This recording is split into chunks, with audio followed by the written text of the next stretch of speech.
Mau tata mau lulaa, tahu lo hulundalo, jalipata tetap mau udah bahasa lo hulundalo.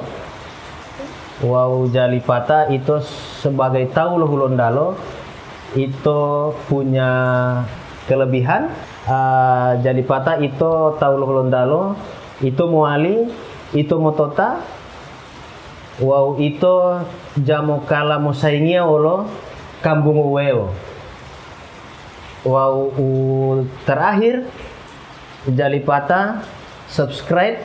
Thank you. Jadi channel Kriting. Wow, jalipata channel apa? Website besok libur. Oke.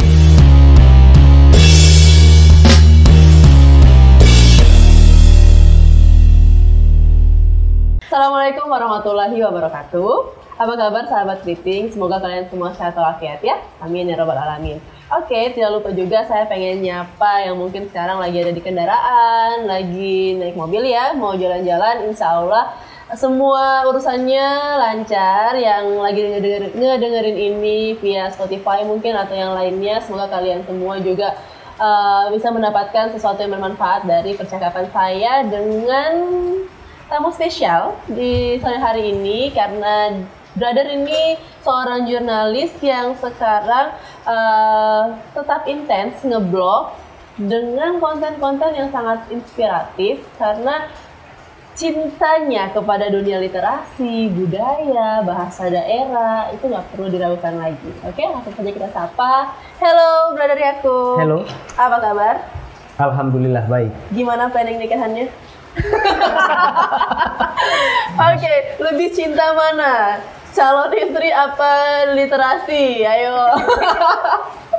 Jangan tanya itu. Oh, nggak boleh dibandingkan, sesuatu yang tidak bisa dibandingkan. Takutnya ketika saya bilang lebih cinta literasi, yang sana tersinggung. Oke, sejak kapan jatuh cinta dengan dunia literasi? Sebenarnya kalau sejak kapan itu saya tidak bisa menentukan sejak kapan, tapi memang hobi saya itu sejak SMP itu sudah hobi membaca, terus tulis-tulis caption. Oke, jadi berbarengan antara membaca dan menulis ya. Membacanya dalam genre apa? Kalau dulu saya lebih banyak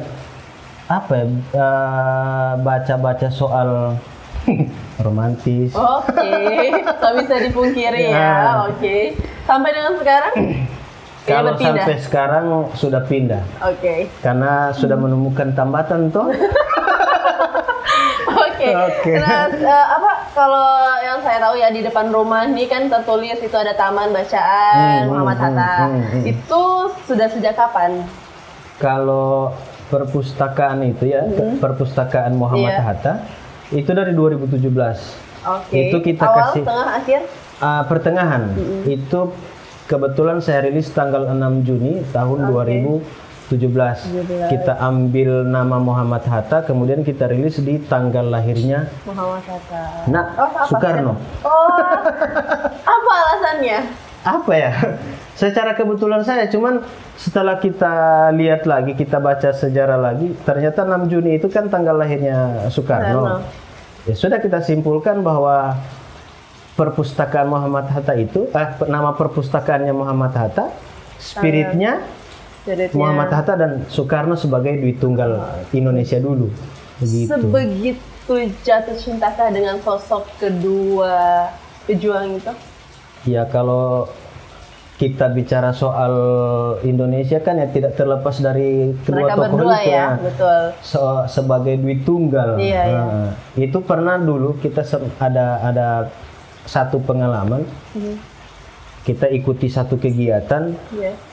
Kemudian kita diminta perkenalkan nama-nama komunitas kita, ya kan? Kita bawa komunitas kita perpustakaan Muhammad Hatta. Kebetulan yang satunya ini, teman saya yang satu ini, dia pecinta Soekarno juga. Pecinta Soekarno. Nah, sampai di kegiatan itu kita pas diminta perkenalan, itu komunitas lain paparkan bagaimana prestasinya, bagaimana kegiatannya sudah sampai di mana. Nah, kita cukup bilang perpustakaan Muhammad Hatta atau komunitas sahabat buku Muhammad Hatta itu spiritnya cuma apa? Bagaimana Muhammad Hatta cinta dengan buku. Begitu Selanjutnya Soekarno ya memang suka menulis, suka membaca juga. Betul. Dan itu kita ramu dengan dan itu kita tutup dengan spirit Pancasila. Nah, kita yang awalnya minder, mungkin tidak ada teman-teman yang akan datang ke kita. Itu setelah kegiatan itu semuanya kumpul. Terus dibilang, "Bang, itu keren bang, bawa Pancasila di ruangan ini. Kita tidak ada egois sama sekali, masing-masing komunitas. Jadi kita jadi satu kebanggaan buat kita itu." Betul, jadi justru jadi pemersatu jadi begitu ya. pemersatu. Emangnya di Gorontalo banyak nggak sih komunitas-komunitas literasi? Setahu saya, komunitas literasi di Gorontalo itu ya banyak. Tapi yang bisa benar-benar eksis, kemudian yang bisa benar-benar eksis, kemudian ada wujud nyata ada wujud nyata itu ya mau dibilang sedikit sekali atau sedikit di bawah separuh kayaknya. Cuman memang bagaimana kegiatannya mereka, ada kan yang kegiatannya hanya di momen-momen tertentu, ada juga yang hampir tiap hari. Kalau kita di komunitas Muhammad Hatta dan ada satu teman saya juga yang kita hampir tiap hari kegiatannya gitu. Kenapa kemudian blog yang Brother rintis dengan mungkin sahabatnya Brother tidak menggunakan nama Muhammad Hatta, justru berganti pada besok libur? Ya, sebenarnya besok Senin bukan libur. Besok masih libur. Oh, besok masih libur ya. Oke, gimana tuh? Jadi sebenarnya begini, kemarin itu dengan salah satu teman saya namanya Gusti, saya bilang, "Gus, orang bikin ini kayak website." Karena kita hobinya jalan-jalan, saya hobinya membaca, Gusti hobinya fotografer. Saya bilang ya sudah, kita cari wadah dalam bentuk website untuk menampung semua kegiatan kita. Awalnya kita mau pakai itu, tapi apa ya? Saya berusaha memisahkan keduanya antara besok libur dengan Muhammad Hatta. Kenapa? Karena perpustakaan atau komunitas literasi atau komunitas sahabat buku Muhammad Hatta itu kegiatan kita hampir sama juga sebenarnya dengan besok libur, tapi di Muhammad Hatta itu kita lebih pada yang live, yang langsung ketemu dengan orang. Yang langsung meeting ya, maksudnya face to face. Face to face. Kemudian besok libur kan kita dalam bentuk tulisan digital. Terus aku dapat kuncinya kayaknya. Iya, so itu jadi masalah. Oh, mesti. Aku kunci gak ya? Tidak, Mesti bikin studio sendiri. Nanti aja ya. Aku kira aku dapat kunci. Oke, sudah. Oke. Next. Nah, itu pas malam kan, itu gue sih langsung bilang bagaimana kita pakai besok libur Jo. Jadi dia sendiri yang tiba-tiba spontan. Besok libur Jo. Kebetulan saya coba hubungkan dengan kegiatannya komunitas itu, kita lebih banyak jalan itu, ketemu anak-anak atau orang-orang yang ingin membaca itu di hari-hari libur, Sabtu sama Minggu. Selain itu Senin, Selasa, Rabu kita stay di rumah. Kita tunggu pembaca itu di rumah. Anak-anak juga biasanya datang ke rumah, main di pondok baca. Gitu. Nah, tadi kan sudah sempat cerita sebelum tag ini kan, bahwa sebenarnya fokusnya itu di kata besok begitu ya, bukan di liburnya sebenarnya. Tapi orang kan ketika masuk baca ke besok libur, orang-orang pada taunya ini perjalanan bacaan-bacaan tentang jalan-jalan, wisata seperti itu. Nah, sebenarnya apa yang spesial dari kata besok? Iya, orang pertama kali mendengar kata besok libur itu kan pasti, oh ini soal liburan, soal senang, bahagia, kayak gitu ya.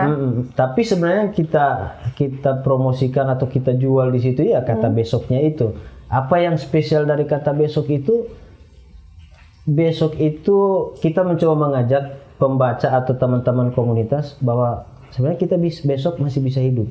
Ya. Ada keoptimisan gitu ya. Ada keoptimisan. Optimis itu kita kemas dalam bentuk-bentuk tulisan yang berkaitan dengan soal budaya, soal jalan-jalan. Simpelnya besok itu orang masih bisa jalan-jalan. Besok itu orang bisa happy. Besok itu orang pasti harus belajar, dan besok kita pasti harus bisa lebih baik. Harus lebih baik. Besok keriting. Creative thinking. Oke, good. Kalau besok mati. Ya itu kan yang wajib juga. Besok, iya.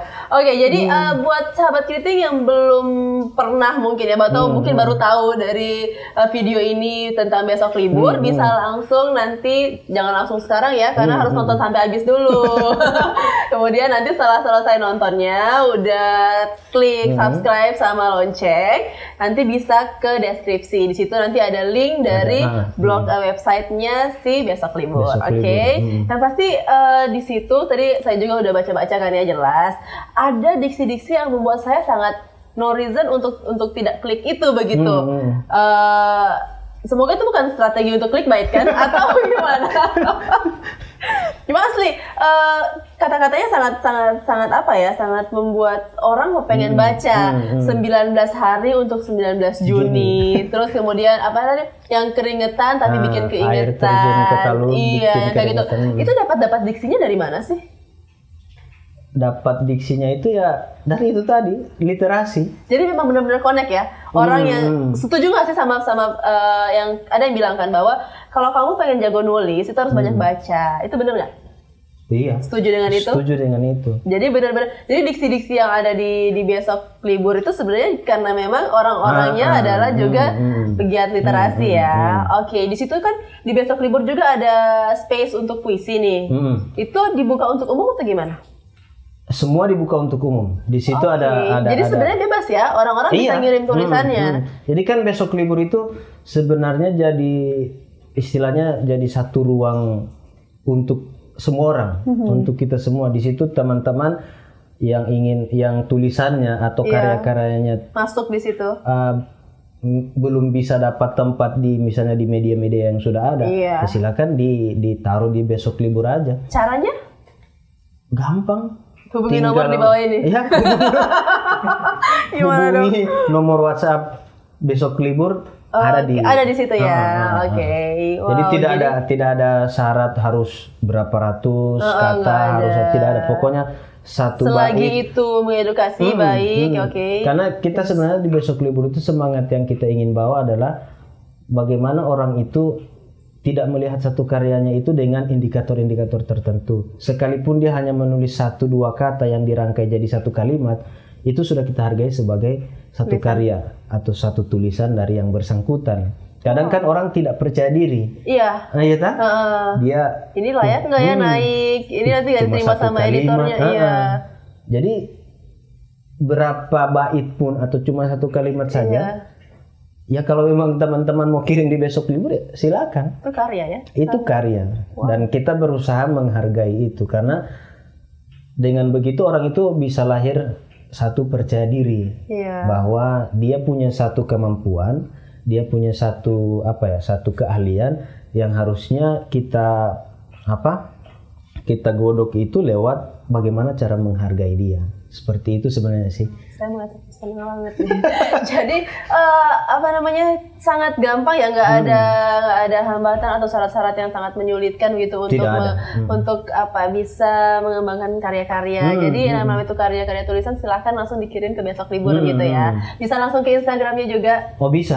Oke, di Instagramnya itu ada yang menarik nih. Akhir-akhir ini ada segmen Jumaati Mohulodalo. Oke, apa sih itu, bisa nggak dijelaskan sama sahabat kritik? Jadi Jumaati Mohulodalo itu sebenarnya apa ya? Itu segmen atau program yang kalau bahasa umumnya itu kita memelihara bahasa daerahnya kita. Kenapa kita ambil segmen itu? Sebenarnya di luar sana kan sudah banyak. Tapi kenapa kita ambil segmen itu? Cerita singkatnya itu begini. Saat itu sore, kebetulan saya mau bikin sesuatu yang itu menggunakan bahannya itu menggunakan kelapa. Iya kan, menggunakan bahan kelapa. Terus saya kupas, pakai parang itu saya kupas. Tapi saya videoin. Saya videoin. Setelah itu saya lihat, wah menarik ini. Langsung saya bikin judulnya itu Memulu Tabongo atau Mengupas Kelapa. Nah, kita punya cerita-cerita dulu, bagaimana kita di zaman SD dulu. mengepel lantai Iya, pakai ampas kelapa kan. Yes, yes, dari situ ya sudah, ini kita bikin konten yang berkaitan dengan bahasa Gorontalo. Bahasa Gorontalo dari Memulu Tabongo. Nah, dari situ kita buat lagi Monga Ato menyapu. Kemudian kita sudah buat kayak template-nya itu. Jadi di situ kita taruh semua kosakata atau satu persatu kosakata yang dalam bentuk bahasa Gorontalo yang orang itu kadang tidak tahu artinya. Iya. Dan memang yang dipilih adalah yang unik-unik ya. Yang unik-unik. Bukan yang kayak mungkin yang sudah pasti-pasti kata kerja, kata benda, kata sifat. Tapi kayaknya lebih bahasa familiar dan sehari-hari yang mungkin secara formalnya orang tidak tahu apa di bahasa Indonesia dulu. Tapi ada itu tersedia di Besok Libur ya. Kenapa ingin melestarikan bahasa Gorontalo yang sebenarnya pun dari jauh-jauh hari udah ada penelitian bahwa ini akan punah begitu? Kalaupun dibilang punah, ya saya mengakui itu. Karena ini pengalaman saya. Saya punya satu kecemburuan ketika saya keluar daerah atau ketemu dengan teman-teman yang berasal dari luar Gorontalo. Itu dari kecil, mereka sudah menguasai bahasa daerahnya mereka. Tapi kalau di sini, mohon maaf ya, kalau di sini anak atau remaja seumuran saya saja atau seumuran kita itu kadang masih malu pakai bahasa Gorontalonya. Masih malu dan masih banyak sekali. Itu saya ketemu kalau kumpul-kumpul. Ini bukan hoax ya, jadi memang realita yang ada di lapangan yang saya temukan. Kalau kita kumpul-kumpul kan kadang saya lebih banyak gunakan bahasa Gorontalo. Itu ada satu suara sumbang, pasti orang bilang, "Ini jangan pakai bahasa Gorontalo ya, aku. Kita kan tidak mengerti." Iya. Itu kan realita yang saya temukan. Iya, padahal ini teman bicaranya adalah orang Gorontalo ya. Orang Gorontalo juga. Bahkan yang ngomong tadi untuk melarang adalah orang Gorontalo. Orang Gorontalo. Wow. Nah, kayak satu kalimat atau satu kosakata yang kemarin saya taruh itu di Besok Libur itu nanawau. Ya, benar. Nanawau itu kan sebenarnya artinya itu aduh. Nah, orang kan tidak tahu itu. Orang cuma sering pakai. Selalu dipakai sama orang-orang nanawau. Sok kinapa ngana ini. Betul. Tapi orang tidak tahu itu.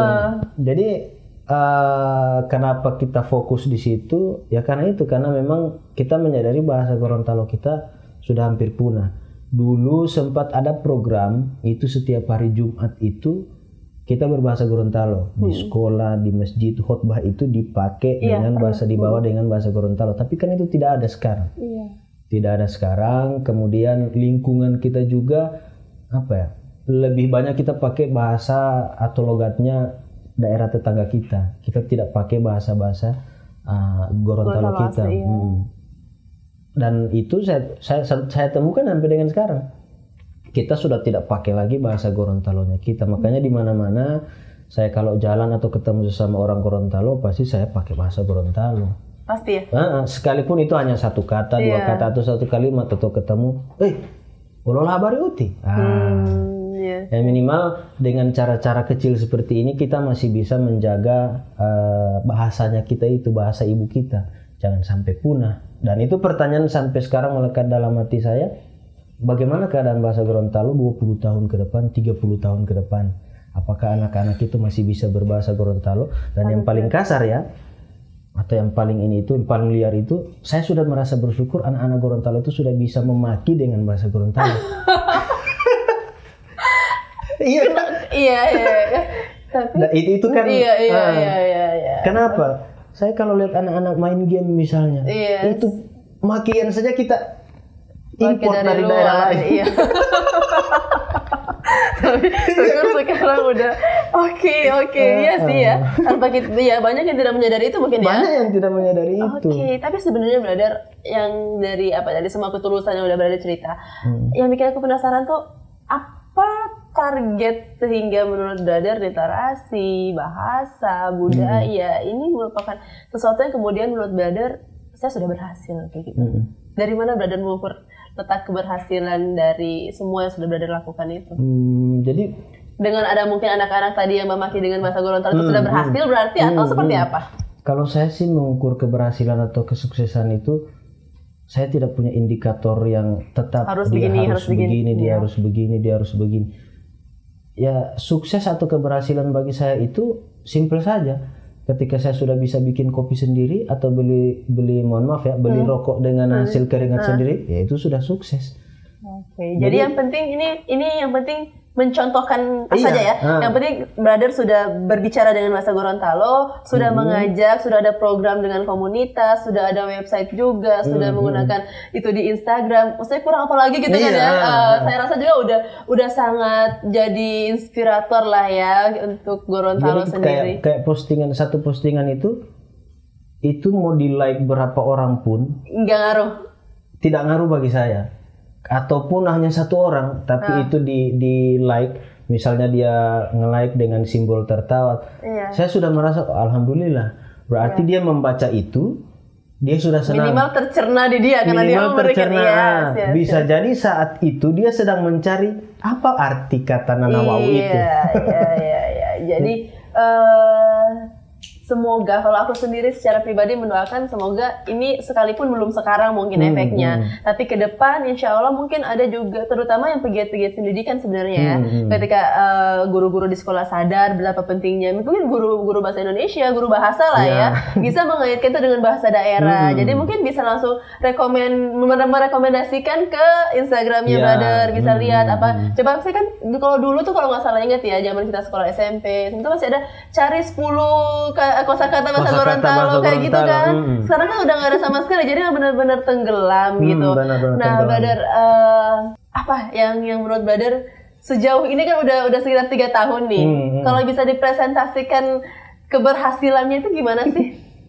Kalau mau dipresentasikan ya saya tidak bisa mempresentasikan karena gerakan kita ya gerakan mengalir saja. Mengalir saja, kita tidak punya data tempat yang sudah kita kunjungi berapa, jumlah pembacanya kita sudah berapa banyak buku yang sudah kita koleksi, itu kita tidak punya itu. Cuman salah satu bisa kita bilang bahwa itu sudah menjadi satu keberhasilan juga tidak. Ada salah satu anak, dia suka sekali ketika kita komunitas itu datang ke tempatnya. Dan ketika kita tidak datang, misalnya sehari atau 2 hari atau sudah seminggu tidak muncul lagi, dia pasti cari itu. Jadi di situ saya berpikir, dan dia cari itu bukan karena mau ketemu saya atau komunitas, dia ingin baca buku. Dia ingin ini baca anak buku. usia berapa? Itu dulu kelas 1 ya. SD? SMP? Oh, SD. SMP. Pernah juga kita buka di taman itu, ada satu anak yang tidak mau beranjak, tidak mau pulang dari tempat kita buka buku itu di Taman Budaya. Rindunya sama buku ya. Jadi kalau kita mengukur keberhasilan ya banyak sebenarnya keberhasilan yang sudah kita ukir sebenarnya bagi kita. Itu yang seperti itu ya, anak-anak yang seperti itu adalah. Dan kalau diminta kritik, saya tidak mengkritik, diminta saran. Cuman sejauh ini kita berjalan, komunitas sahabat buku atau besok libur ini berjalan, sebenarnya satu saja, kita lebih melihat bagaimana diri kita hari ini. Bagaimana jati diri kita sebagai orang Gorontalo hari ini.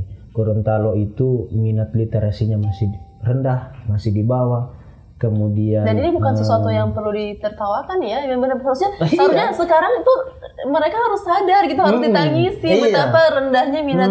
Aduh, ya ampun. Saya pernah ketemu salah satu tokoh, itu tokoh dari Gorontalo, dia bilang begini, kita Gorontalo ini diibarat kalau dilihat dari sektor pertanian itu, dalam kacamata pertanian, orang-orang Gorontalo itu sebenarnya bibit unggul, benih unggul. Tapi Gorontalonya belum bisa jadi sebagai lahan subur. Begitu. Jadi dari situ saya berpikir berarti kita orang Gorontalo ini sebenarnya bisa.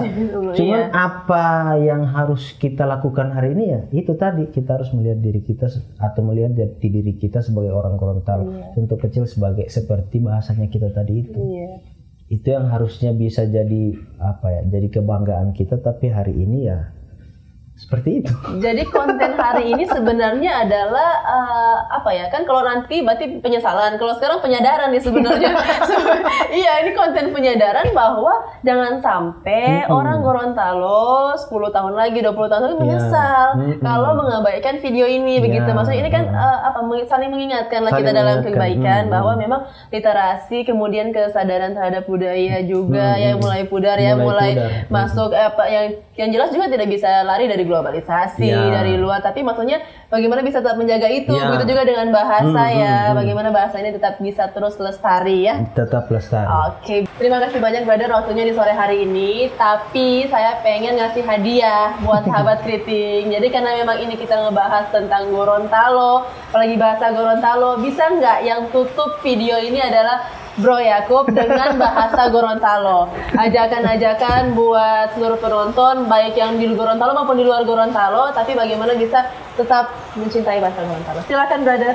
Oke, mau tata mau lula, tahu lo hulundalo, jalipata tetap mau udah bahasa lo hulundalo. Wow, jalipata itu sebagai tahu lo hulundalo itu punya kelebihan. Jalipata itu tahu lo hulundalo itu muali itu motota. Wow, itu jamu kala musaingia olo kambung uweo. Wow, terakhir jalipata subscribe Thank you. Jadi channel Kriting. Wow, jalipata channel apa ya? Website besok libur. Oke, sip. Thank you. Oke, Jangan lupa thank you bahasa Gorontalonya. Terima kasih. Odu olo. Odu olo. Odu olo.